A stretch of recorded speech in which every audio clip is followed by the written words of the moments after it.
Another great day of inspirational conversation and dialogue. I'm Michael Van Denen. I am the Executive Director of the World Affairs Council of Western Michigan. And very glad to be here, and thanks to Bill for asking me to introduce. At WAC Western Michigan, we empower the people and organizations of West Michigan to engage thoughtfully with the world. And our motto is to change the world, first know the world. And that's what we're about. And we owe a special gratitude to the insightful professionals who help us understand countries that seem unfathomable. North Korea, Russia, Syria, Myanmar, and this morning's topic, Iran. They are all difficult to discern. So the people that Bill and his team have invited this morning are among our nation's best at puzzling out the nature of these daunting countries.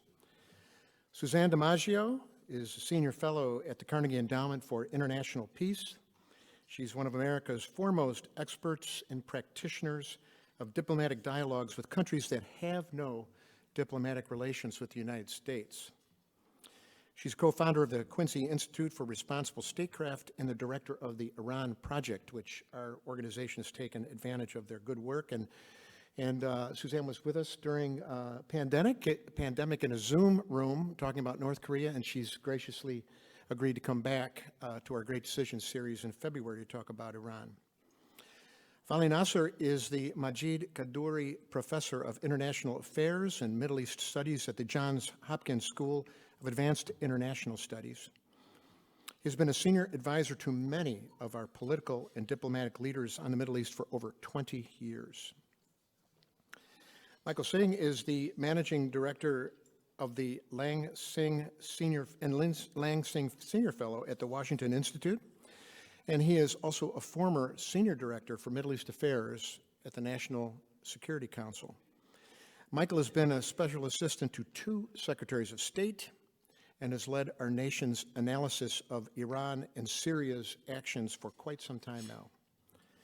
And if that weren't enough, with this all-star team, our moderator is Nahal Toosi, a senior foreign affairs correspondent for Politico. She's honored for her stories on the Rohingya Muslims and was one of the first foreign correspondents to reach Abbottabad after the killing of Osama bin Laden. She has filed stories not only from Pakistan, but from Iraq, Egypt, Thailand, South Korea, and Germany. Let's welcome our panel to help us unpack what's happening in Iran right now.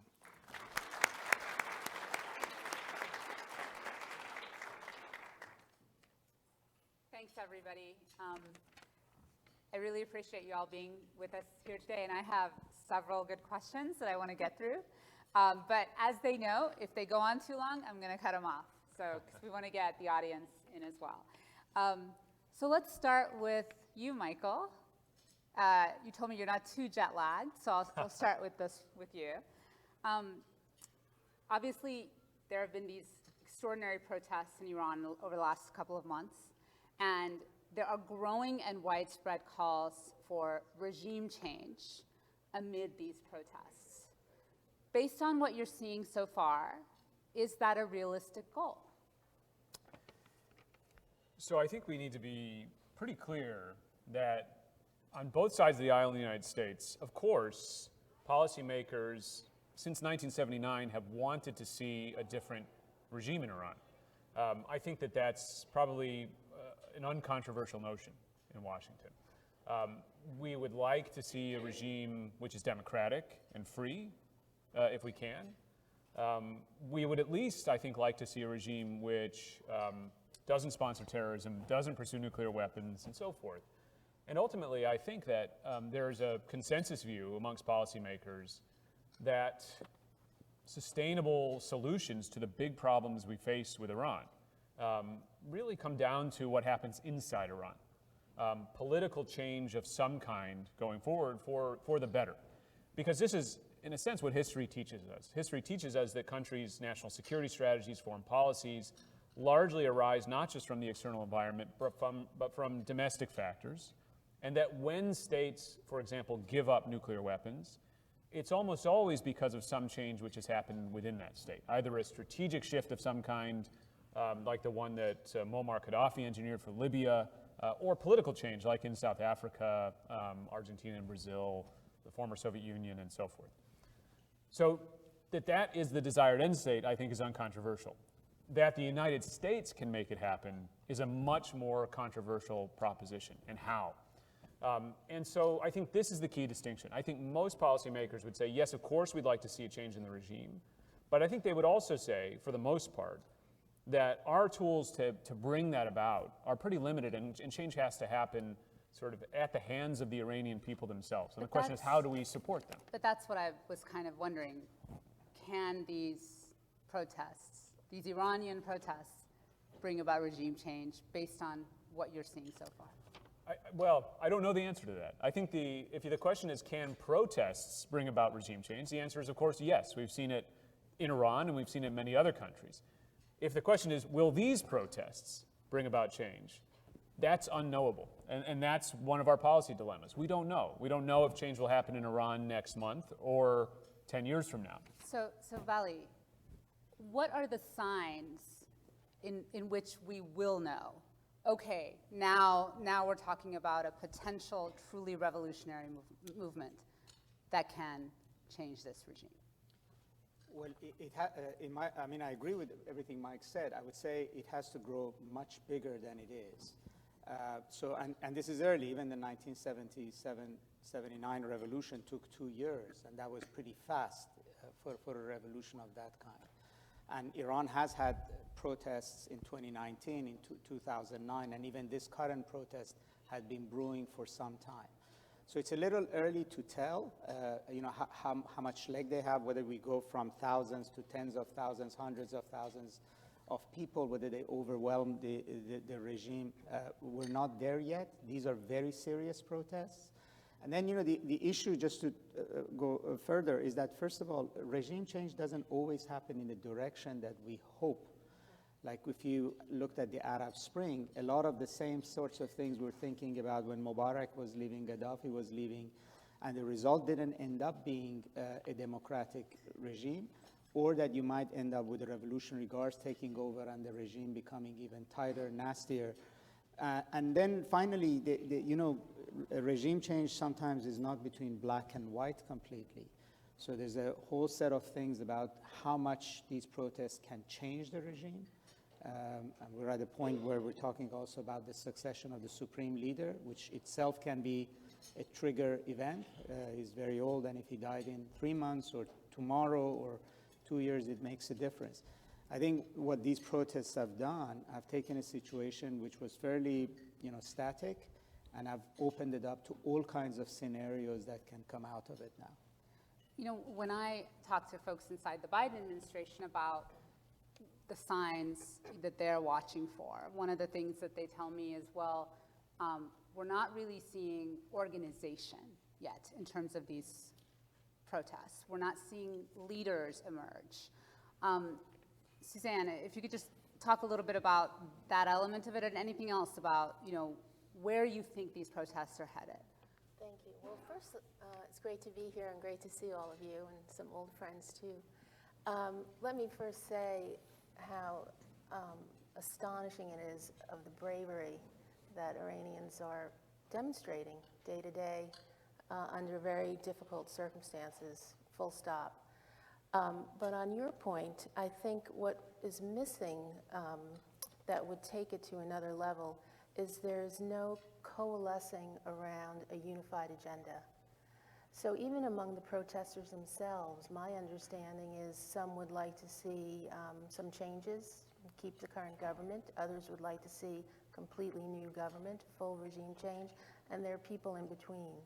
So getting to your point, the lack of a unified leadership, unified agenda, I think that could be a necessary ingredient to take it to a different level than we're seeing now. But that being said, it is remarkable how sustained the protests have been, the growth and the scope. So I think, we're all guessing. We really don't know. But getting back to the Biden administration, I do want to give them credit because I think they've been rather clear in their approach and their policy. First, President Biden was very swift to support the protesters in their quest for fundamental rights.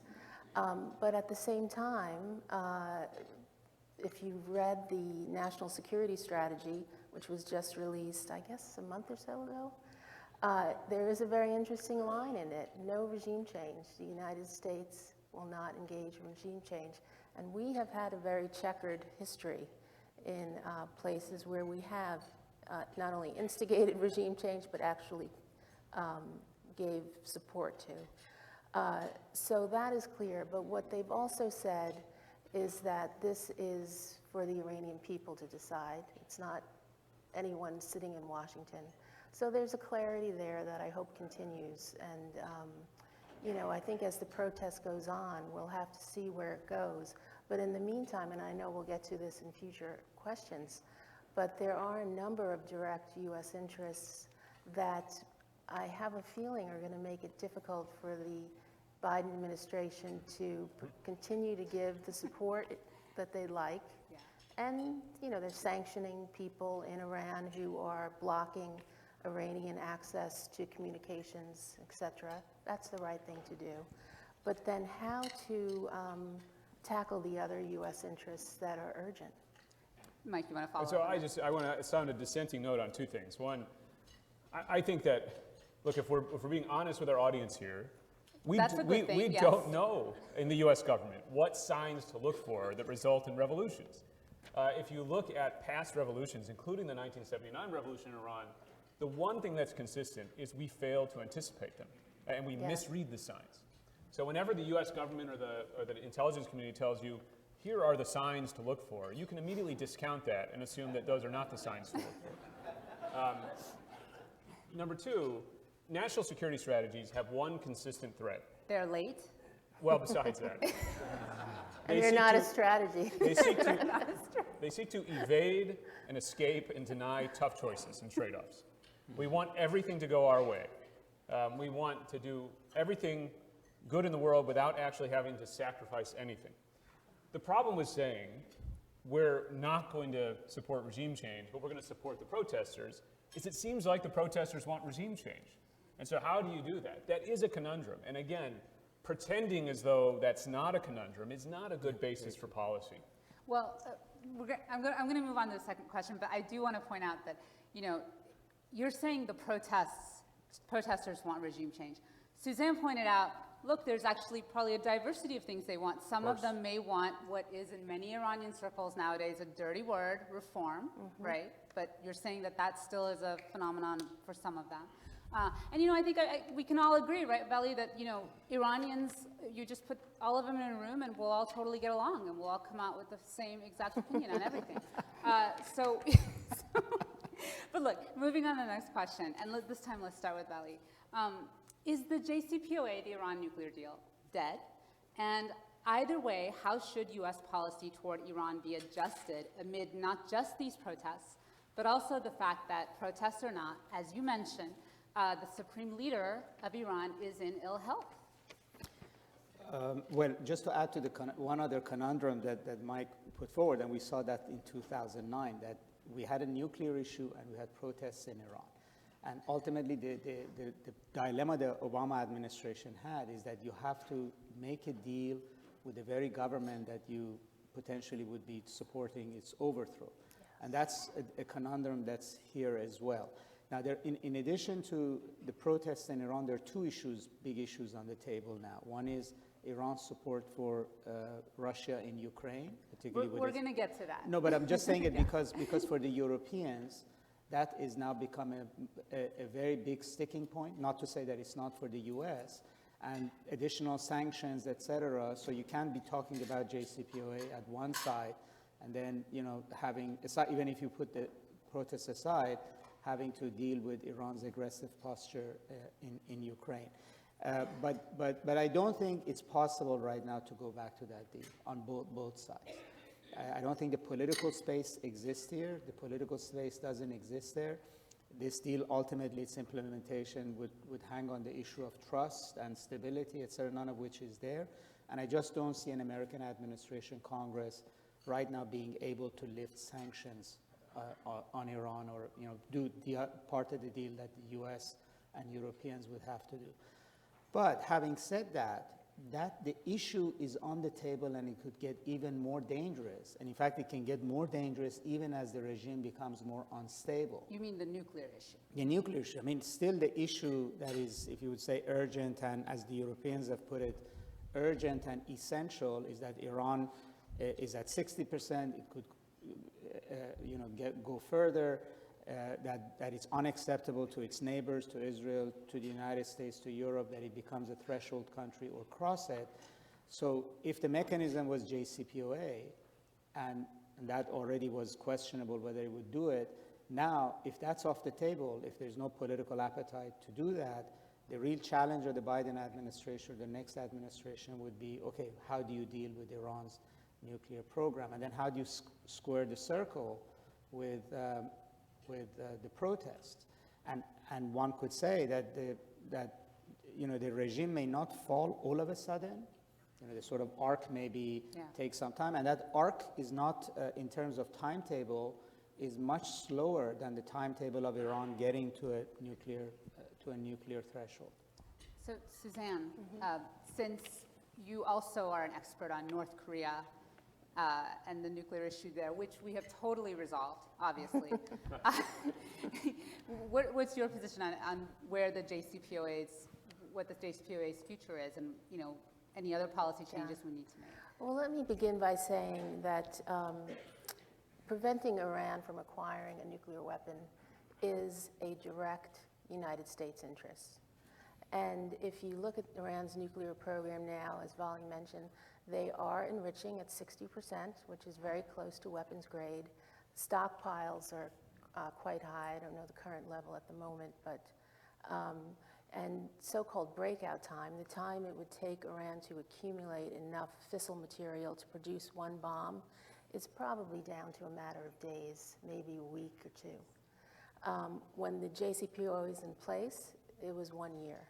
If we went back to a deal now, we're not going to get that. We'll probably get 4 months, maybe 3 months. So a lot of people say it may not even be worth it. So I think there are several scenarios ahead, because one thing the Biden administration does not want to claim ownership of is that Iran became a nuclear threshold state on their watch. And that is what is essentially happening. So one option is to go back into the deal. And right now, if you listen to what the administration is saying, they're not saying it's dead. What they are saying is that the Iranians are not engaging. We have not had talks in Vienna now, or any movement on those negotiations, for 3 months or so. But they're also saying that the U.S. is, this is what they're telling me, they're saying the U.S. is not trying to engage them on the deal, despite what the Iranians claim. Yes, because the Iranians have put up a block. They have set the impasse.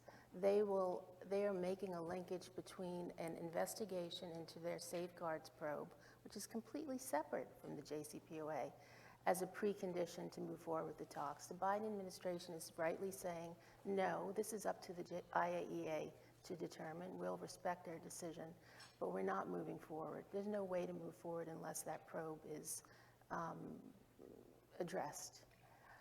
So that's one.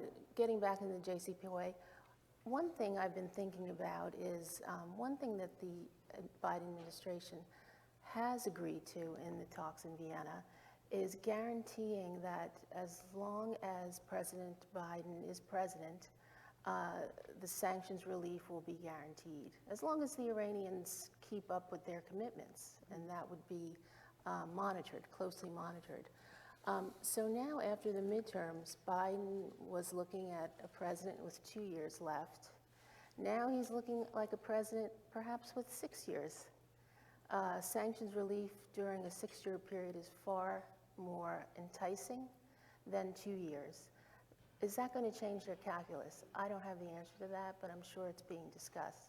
The second scenario is reaching some sort of agreement with the Iranians of keeping the status quo. No major escalation in your nuclear program. just to take a time out. And then the third is a smaller deal. Something along the lines that I think would be very attractive is Iran agrees to roll back its stockpiles, maybe ship some out, lend some uranium down, and in exchange, maybe some limited waivers on oil sales. That would be an attempt to build a little confidence, lower the temperature, and see if something can come next. Mike, you know, you're not a fan of the nuclear deal. You never have been. But we've also seen what life is like without a nuclear deal the past several years since President Trump left, and we applied maximum pressure, which I thought was supposed to be maximum pressure, but apparently wasn't maximum or enough pressure. I don't know. Like, I mean, there's still people who are like maximum pressure, and I thought we were already at maximum pressure. So, what's the solution? Well, look, I think, so I'd say a few things about this subject. Number one, I think the JCPOA has been dead since the US withdrew in 2018. And I think we have struggled to accept that reality, but I think that is the reality. I think what we're seeing from the Iranian side is that is several things. Number one, the cost for Iran of complying with the JCPOA today will be much greater than the cost in 2015, because the amount they would need to roll back their nuclear program. And I think they no longer value sanctions relief in the way they did in 2015, in part because I think they've realized how they can work around sanctions to sell oil. They're selling oil to China now. And in part because I think many Iranians believe that Hassan Rouhani, the former president of Iran, oversold sanctions relief, because in fact there are many other obstacles to Iran growing economically than Western sanctions. I think too that we're starting to see maybe some reality set in Western capitals about the JCPOA. You heard President Biden during the campaign say the JCPOA wasn't enough, that we needed a stronger and longer deal. And that was because the sunsets, the expiration of the restrictions in the JCPOA, which many people criticized in 2015, started to be triggered. And once that reality set in, I think the realization was actually this deal may not be good enough. And now we're hearing, well, we can't move forward with the JCPOA because there's no trust, because the Iranian regime is brutal. Those things have always been true. Yeah. And so if those things were true today, they certainly were true in 2015. And again, I think we have been a bit willfully blind. We have to be, I think, realistic about what the Iranian regime wants based on the behavior they've engaged in. They have incurred enormous costs to move forward with this nuclear program. Why? Why is that rational? Why is that logical? Why is that the right policy for the regime? I think the most obvious explanation that would need to be disproven if it weren't true is because they want the option to have a nuclear weapon. Yes. And if they want the option to have a nuclear weapon, they have to be able to do several things. They have to maintain the nuclear fuel cycle and expand their ability, improve their ability to enrich uranium. Number two, they have to be able to develop nuclear-capable missiles. The JCPOA allowed them to do both of those things. But third, they also need to be able to preserve secrecy, because if eventually they want to break out, if they want a nuclear weapon, they have to do it out of the sight of Western intelligence agencies and the International Atomic Energy Agency. That's why actually it makes perfect sense from the regime's perspective to link the JCPOA and these safeguards investigations. Okay. Because they cannot allow, if they want secrecy, the IAEA to have the liberty to snoop around wherever they want. And so what they did last time the JCPOA was negotiated in 2015 was they insisted on the premature closure of some of those investigations, and we agreed in the United States in order to expedite the deal. And now they're doing the same thing. Why should we be surprised that they're insisting on the same thing today that they insisted on in 2015? It reflects, I think, wishful thinking on the part of the US and not reality. Suzanne, well, first, I'm sorry I didn't respond to your North Korea element of your question. Okay. But let me just say, this is one of the things that worries me, is there are some reminiscent strategies being played out that happened with North Korea too. So I think we need to be very careful. I mean, if the Iranians feel the deal is, they don't want to go back, there's no options for them, they're going to really turn to Russia and China, as we see they're doing. They may leave the NPT. They may take a decision, and that's what North Korea did. It was after we got out of the agreed framework. It's very reminiscent how we left the deal collapsed, and then they left the NPT and weaponized and so forth. The other thing is, as a diplomatic framework, I would be very careful about throwing away the JCPOA, because I feel that in the current geopolitical environment we're in, it would be very hard to reconstitute a diplomatic framework that includes all the major players. And right now you have North Korea, who will only talk to Russia and China. They don't talk to us. They don't talk to the Europeans. Is that where we're heading with the Iranians? And once that diplomacy is cut off, how do we get it back on track? So I'm a little protective of the JCPOA as a framework for diplomacy on a very tough issue. Well, you actually kind of segue into my next question, because you mentioned Russia, which is one of the parties to the JCPOA negotiations, as is China. And the Iran-Russia alliance appears to be growing. Iran has sold drones to Russia, and we were expecting they'll sell more. There's also been reports that Iran is considering giving the Russians, or selling to the Russians, missiles.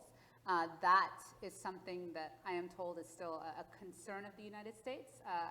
I'm not told that it has definitely happened yet. That seems to be still a little bit vague. So I was just wondering if you could talk about, why is Iran pursuing this alliance, especially when it is making all of Europe mad at them, given what's going on in Ukraine? Yes, I remember when the Trump administration withdrew from the deal, a senior Iranian official asked me, why are you pushing us into the arms of the Russians? Feigning, we really don't want to do this, but you're making us do this. So I think it's too early to tell. I mean, a key pillar of Iranian foreign policy since the revolution has been neither East nor West. And if you think about the revolution, they saw the United States and the then Soviet Union on equal levels of enemies not to trust. And then after we withdrew from the deal, suddenly the policy shifted a bit to a look east policy. We're going to engage countries of Asia, countries in our neighborhood, and so forth. But since in the last year of this Raisi government, the embrace of Russia and China has really accelerated.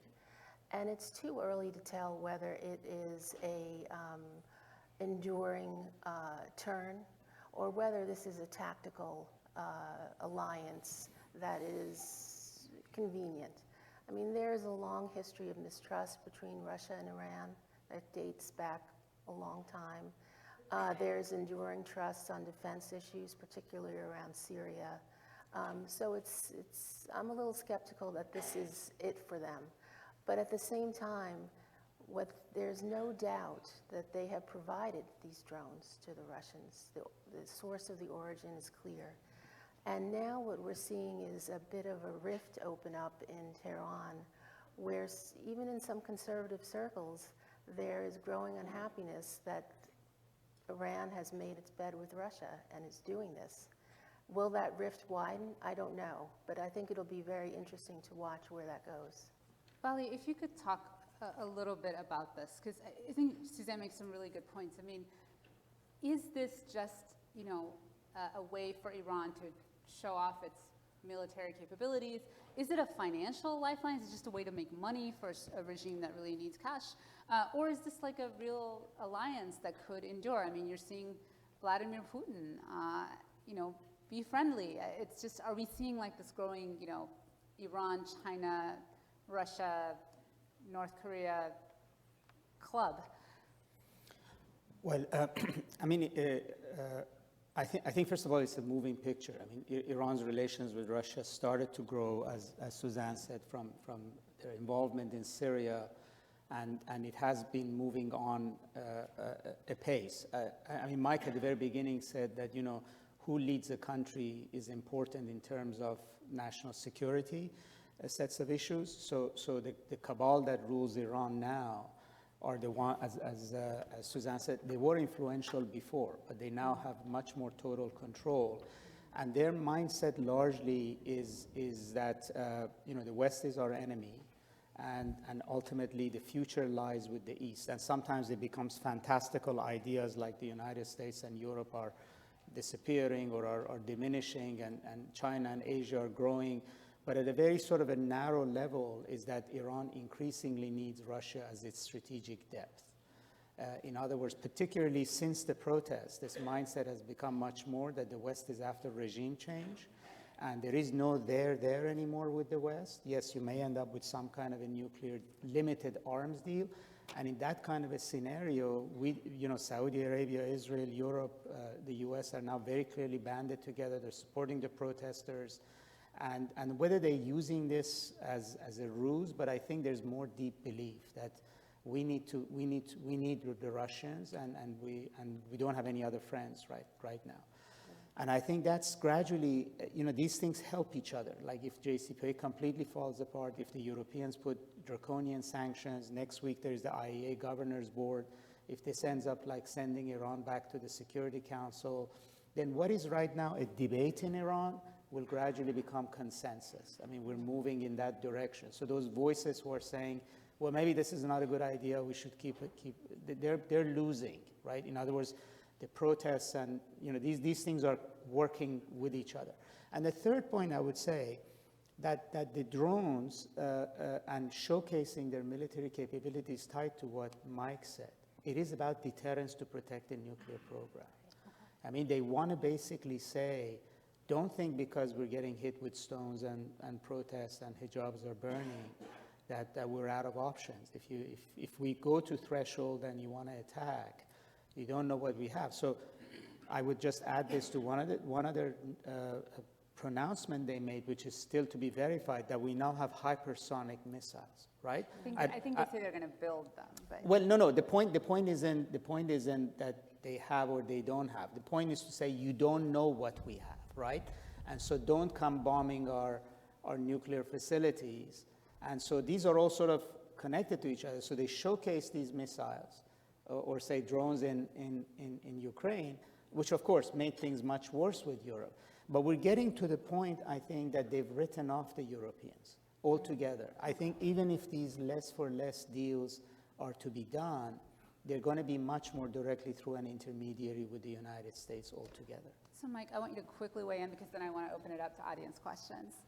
On this issue, well, I agree with much of what Suzanne and Vali have said. I think that the only thing to add to this picture maybe are that there have been other changes which have contributed to this. I would argue that, in fact, you have always seen a certain pragmatic relationship, well, not always, maybe for the last 20, 30 years, between Russia and Iran and between China and Iran, because they, at some level, have an agenda that unites them. It's a sort of anti-Western, anti-American agenda. They're all revisionist powers, as we might say, because they're not content with this sort of US-led order in the world. I wouldn't call them allies. I don't think Russia, China, or Iran have any real allies in the sense that we think about it. In the sense, if Iran is attacked, it can't count on Russia or China to come to its aid in the way that an ally would. But bear in mind that part of what's motivating this is Russia's need and Russia's desperation. I think all of us would say that Russia would probably never have hoped to find itself in a situation where it had to look to Iran for arms exports. Right. Part of what's motivating this is China's refusal to come to Russia's aid in a tangible way. China has supported Russia in many ways, but has clearly made a decision that it doesn't want to risk any more substantial penalties in order to help Vladimir Putin in Ukraine. And so there aren't Chinese, as far as I know, there aren't Chinese arms moving to Russia right now. But then the other development, which is very significant for the Middle East, is that Iran has a drone and missile industry which is capable of doing this. Yeah. The Iranians have made enormous strides, especially when it comes to drones. And they've exported those drones not just to Russia, let's remember, but to the Houthis and to Hezbollah and to proxies around the region. And one way that we get ourselves into trouble in the Middle East right now is that we neglect that fact. We neglect the fact that these same drones and the same missiles that may go to Russia have been falling on the populations of Saudi Arabia, UAE, and elsewhere. And we perhaps have not been as vocal about that as we have about what's happening in Europe. Thank you. So, audience questions. Let's start with you, sir. And I just ask that we keep it as a question, please. No long comments. And oh, I'm sorry. Let's Why don't we start with you and then we'll go with her, because I asked you first. Oh, okay. Go ahead then, please. Thank you, sir.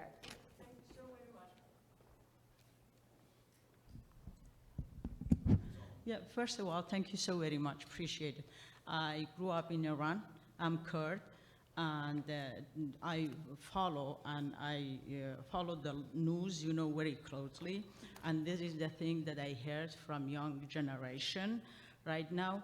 They want to, if the revolution won't be successful, this one, they wanted to move it to the next level. They said, what is the difference, if we die in the street or if we die, kind of like mass killing in the street or die at home? They said, we're gonna call it silent revolution. We'll stay at home no matter, even for 1 month, even for 2 months, we would like to die. But they are not asking for changing the regime. This regime has to be gone, move, gone. They don't want it. What is your question? And that's the other things that I wanted to, yes, for you brought up the very good issue, nuclear weapon. I'm one of the victims. My hometown got chemical bomb. Yeah. But this chemical bomb, where is this chemical bomb come from? They didn't compensate crime, war compensate for people over there, and not only here. And we have to, just wake up and to see that is really important. It's very important issue. Yeah, just want to address those issues and wanted to share it with you because my families are still in Iran, and I know the internet is not working, it's shut down, but it's so many ways, but they are still trying to be in touch with us. Yeah, thank you so very much. Thank you, thank you. Thank you very much. Any of you guys want to comment on that? It's emotional and sad. It is important, we do talk about nuclear issues and policies, and sometimes we do forget that there's people at the heart of this, and it is really important to remember that. So, sir, thank you so much.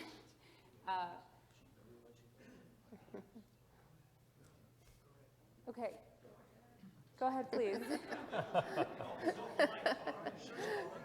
The most polite audience ever. Yeah. Okay. Go ahead and ask your question. That's my question. Yes, please. Okay. I'm Fred Ameri from Orange County, California. I have a short comment and an important question. Okay. The short comment is the core of our discussion today has been America and Iran rather than Iran. My basic comment is that the meddling of the United States or any of the Western countries in Iran will hurt this revolution. We should be very careful not to meddle with it and stay out of it. And your question, sir? The question is that, in my belief for decades, has been that the only way a revolution can happen is through two sources. One, through the military, somebody like Reza Shah, a coup d'etat, and the next day, everybody go home, I'm in control. Or through the Revolutionary Guard, which 80% of them are Western educated with PhDs from Oxford and Harvard. They know the value of democracy. Somebody with some guts gotta come up and do the same thing that the military guy may do.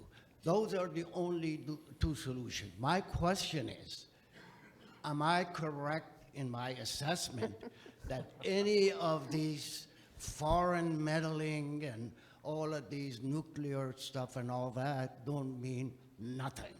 It's two people can do this. Am I correct in my assessment? I'm going to go with Vali for this one. What do you think? Well, I mean, a coup of some sort at some point is not out of the question, but that will not be revolutionary.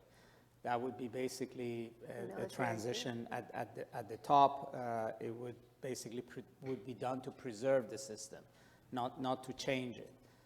I mean, ultimately, what we mean by revolution is something like happened in Iran in 1979 or in Russia, which is a mass uprising that sort of washes away a system altogether. You mean Russia in like 1917? 1917, yes. In other words, you know, we use the word revolution often quite liberally about every single thing, but I mean, what we're talking about is that the protest in Iran basically would wash away the Islamic Republic. And I don't see any military solution there because the militaries in countries are protecting the system. A follow-up question. Well, actually, we're going to move on. Thank you, sir. My vision is terrible, but I do see someone there, so please, go ahead. Yes, thank you. Yesterday, Masi Alinejad joined us for a talk, and in it, she discussed how in 2009, in the Green Revolution, the protesters really looked to the West, and specifically America, as an inspiration for their democratic movement. And my question is, could you comment on what degree, if any, recent democratic backsliding in America and the West have diminished that inspirational power? Yeah, Mike, I want to go with you for that one, but I want to make a point here. You know, back in 2009, I think it's important to keep our timeline straight on this, right? That was before the U.S., I believe it was 3 years later, had the secret back channel talks with Iran that later led to the Iran nuclear deal. There were definitely attempts back in 2009 by the US and other countries to put a lid on Iran's nuclear program. At the same time, my recollection is that the Obama administration held off, but eventually did, weigh in on saying supported things about the Iranian protesters. They said that they did that, they held off because they were told by Iranian activists that if the US weighed in, that would actually damage the cause of the Iranian protesters. So I just want everyone to kind of remember all that as we think about that. But the question again was about democratic backsliding here. Go ahead. So on your comment, Halley, I think that President Obama himself said recently that he should have weighed in earlier and more strongly. Yeah. What the result of that would have been, we obviously can't know. But my own view is that, look, the Iranian regime will always, say that whatever's happening inside Iran is a foreign plot. We should be unambiguously on the side of those who are, fighting for freedom. I think that's an easy choice, frankly, for the government. The question of our own democratic example, I'm sure what happened to the young man who asked the question. So, look, I think that the United States has always, I think, represented, from the time of our founding, an ideal. This ideal of government by the people, for the people, which is very attractive to people, especially living in repressive regimes and authoritarian states. But we need to be clear that this is an ideal that we have always, as a people in the United States, been reaching for and working towards. And I don't think that any of us, if we are being honest, believe that we have always lived up to that ideal. We've struggled with it in many ways and in serious ways. But we continue to struggle for it, and we continue to see it as something that is worth fighting for. And if you look at our elections which just concluded, we had elections all over the country that were free and fair, where the losers, as far as I know, have almost entirely conceded to the victors. And that is something that many people in many other countries would like to see for their own country. And so I'm a strong believer that we can be an example, a democratic example to other states, not just through our perfection, because we aren't perfect and we never will be, but through confronting our imperfections. And one thing that we do well in the United States, I think, is not being perfect. It's not always sort of living up to the ideals we set for ourselves, but it's always confronting our imperfections, always confronting the problems that we have. And as long as we continue to do that, I think we can continue to be an example. I think, though, that we have to also acknowledge, because oftentimes we are solipsistic in the United States, we're self-referential. There is also a history of democracy and democratic agitation and reform in Iran. Yeah. Iran had a constitutional revolution in the early 20th century.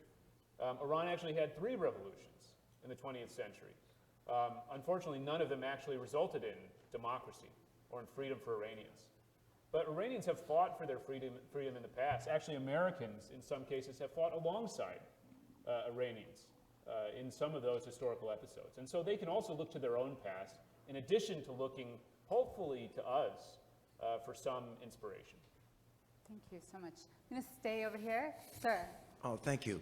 I'm Richard Downey from the World Affairs Council in Orange County, California, also. The question, thank you very much for a wonderful discussion. This has been really great. The question I have is that in Iran, we've seen in recent years several protests that have been put down with incredible efficiency by the Iranian government. And yet this particular protest has gone on for more than 2 months, and the government hasn't seemed to be able to deal with it effectively in some way. Not that I'm advocating that, but I'm just wondering, why is it that in this case, they seem to be dithering, where in the past they've really been efficient at doing this? It's an excellent question, and that's why I'm really glad we have 3 analysts here, because you guys think about this stuff in an analytical way. And Suzanne, I want to ask you, what is, exactly what he said. Well, I think the staying power of the protests has been unmatched. So that is a part of this, of what's happening that is a bit different. And then certainly the younger generation, the involvement of the younger generation, the protests at universities, I think that's also part of it. And then, of course, a women's-led movement is different.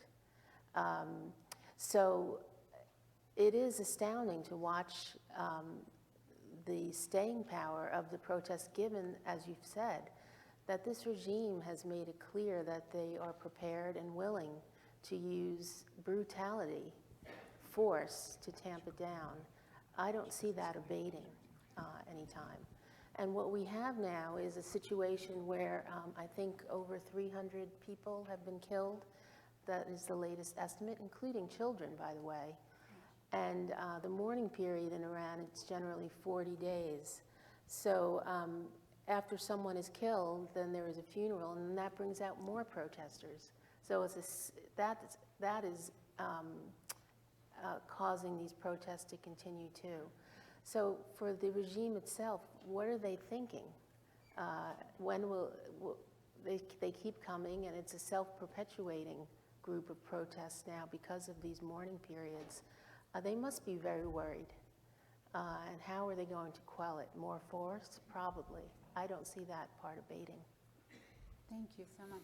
If you guys have questions, please go to the mic. Sir, your turn. Hi, I'm Ken First from the World Affairs Council of Western Massachusetts.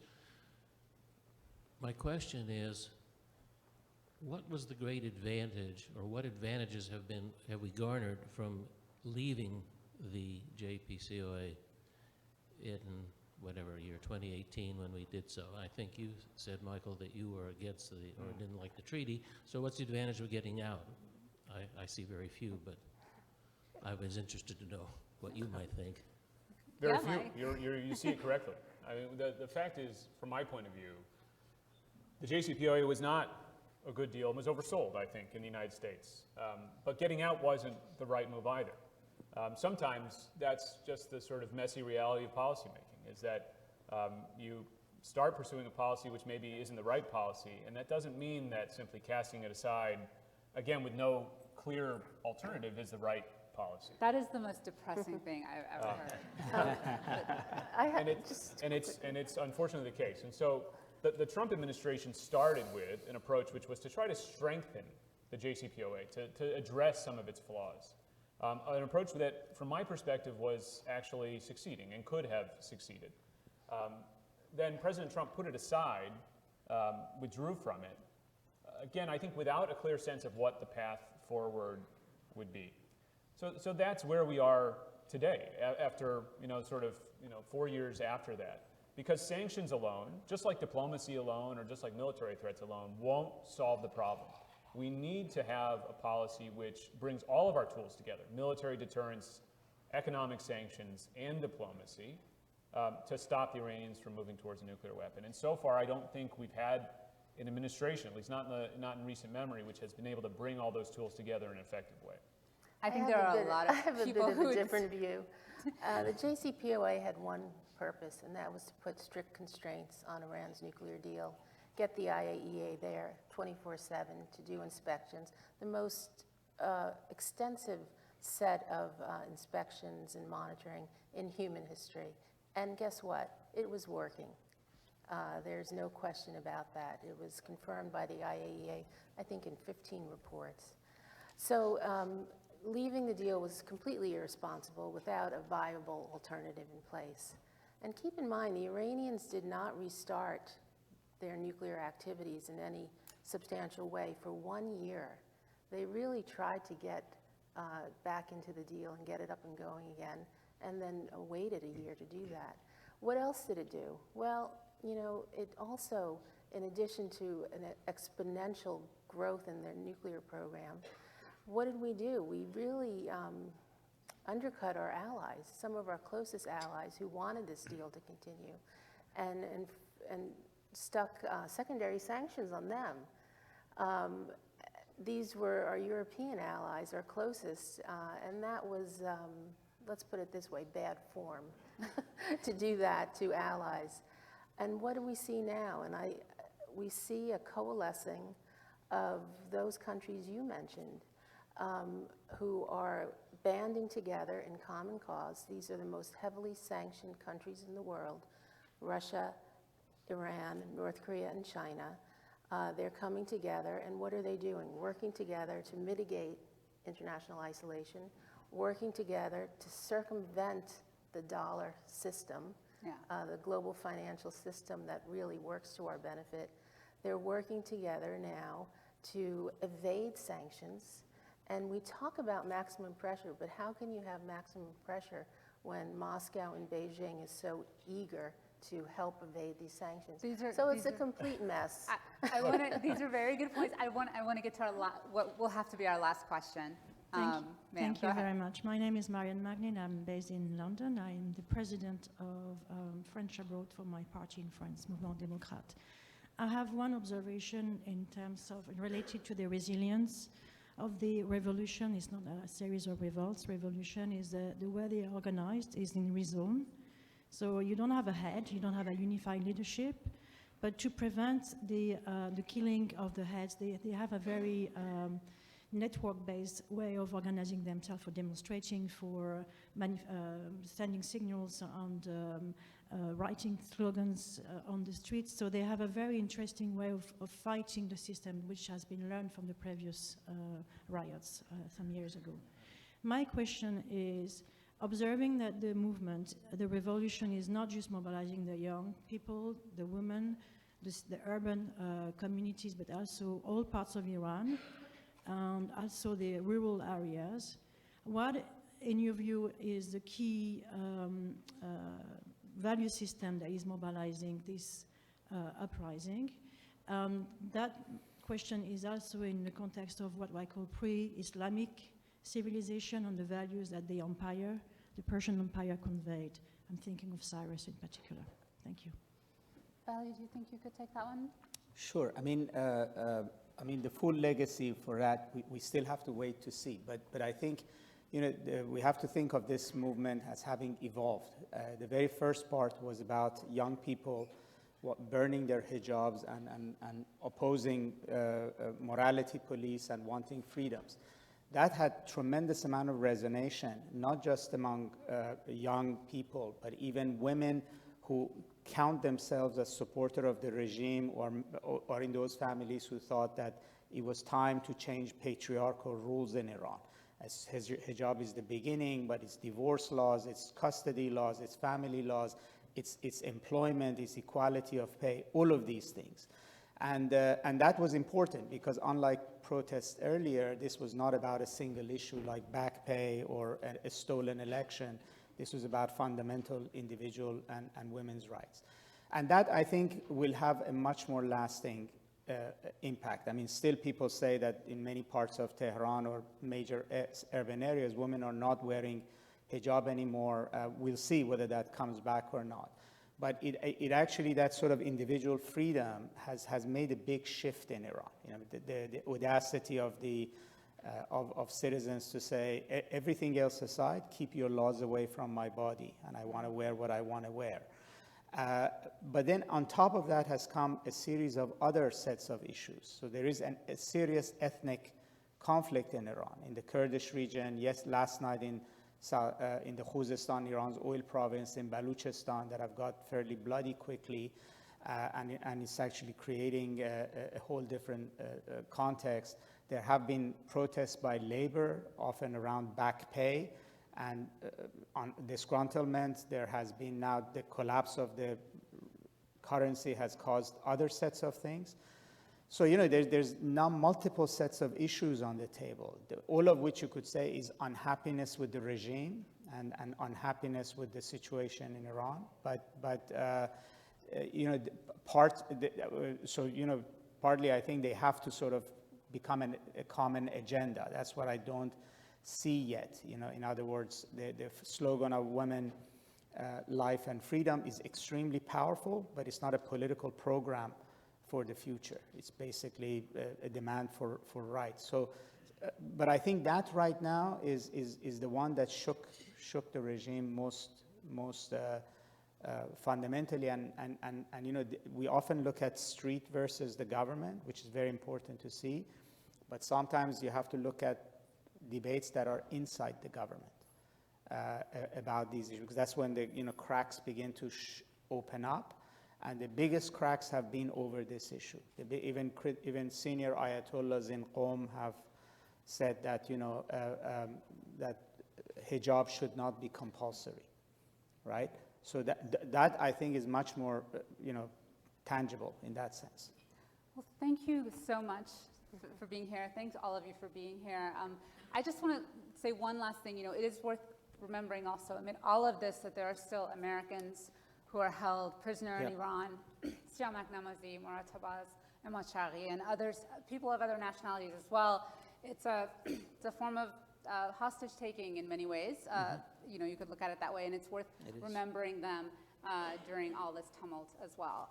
And hopefully next time we meet, we will have all the answers. Thank you so much. Thank you. Let's thank our panelists.